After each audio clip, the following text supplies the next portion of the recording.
তুমি বাবা ইয়ার মন্ত্র দেওয়ার ঘরে ঢোকাই বসে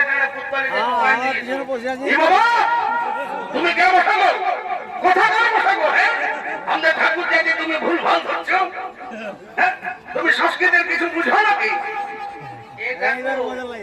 আমি 1985 সালে না বড়াবাজার কলেজে সংস্কৃতে অনার্স করেছি।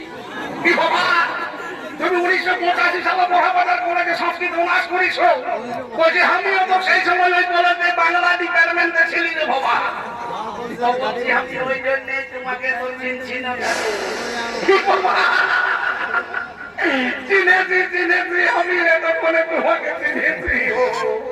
তাইলে তুমি সেই জিনিসটা বলো ভাই তখন বড় চিঠি বিধি লিখতে রে বাচ্চা।